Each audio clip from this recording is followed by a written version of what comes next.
The Four of Cups is someone that's in a prayer or meditative or contemplating state, but it could appear as if they are careless about what opportunities are being presented to them, looking at something possibly in a pessimistic way, rather than reflecting on what you could truly be in alignment with or your client could be in alignment with. It's always okay to say no when we aren't meant for something, yet avoiding or pushing situations away or fear of the outcome going south, that's where you would come to a problem with the Four of Cups. As the number four is it's a stable number, it's a structure, it's a foundation, a strength. A person can be really bewildered in their imagination and creating fictitious scenarios in the mind, which can skew the perception of what could be present, right, as offering. Like, how do you tune in to the magic of what the universe is trying to give you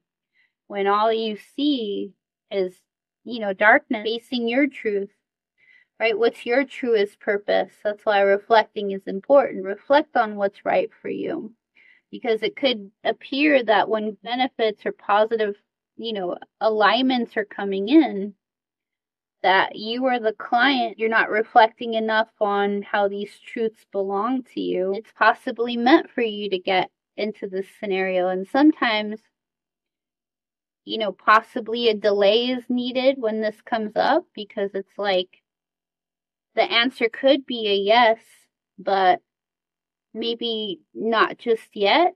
There's some preparation that may be needed or some thought to really go into it. The whole thing with this is not to avoid situations which could develop that are new opportunities. If it's not in alignment to your soul's path or your truth, because that means that possibly that opportunity is for someone else, and you would be making space for them to be in that situation, or your client be in that situation. Heeding caution too, if life has lost its vibrancy, and that's the whole reaction. You want to be careful disengaging from your mission in life, whether that's defined or not, meaning like, what are you meant to be involved in?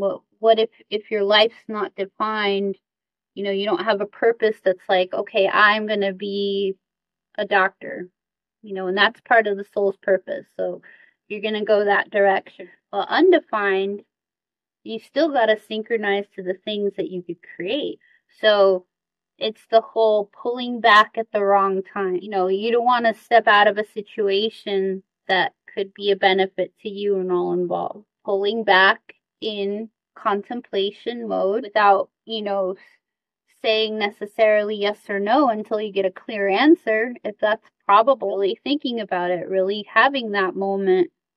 Just like on the symbolism, this is like, it's a man under a tree with his arms crossed in reflection, it seems, but seems to also be ignoring this cup being offered to him. And then there's also 3 other cups that are at his feet, and it seems like he's just not even mindful of, these offerings, these prospects, these new prospects available, or seemingly not concerned with it at all. Sometimes it's necessary, right, to disengage, allowing yourself this moment to come back to life in a sense, because again, it's like, you want to watch out when it's like boredom or being jaded or feeling mistrust, because you could lose out on these things that, would be a positive for you. And coming it back to the world in a sense might be needed to not block things due to negative emotions. If you've been hurt before with any situation, work, love, family, friends, a break for healing might be needed without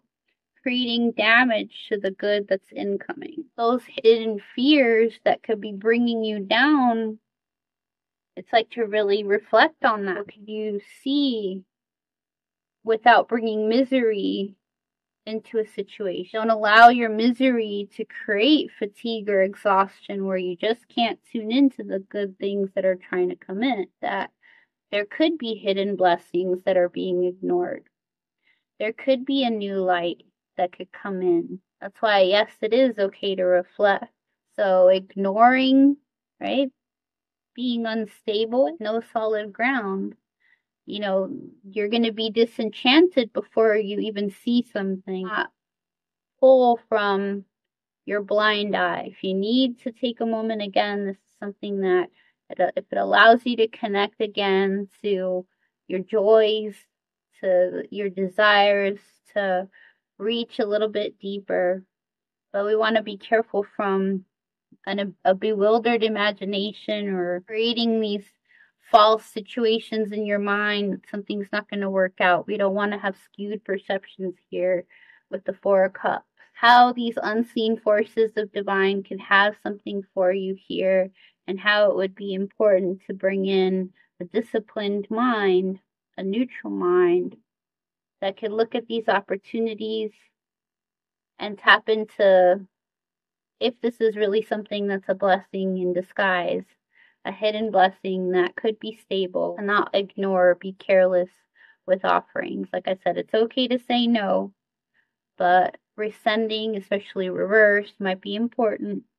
You can really grasp, you know, are these offerings important or not? Are they in alignment to your truth or not? And I hope this helps you.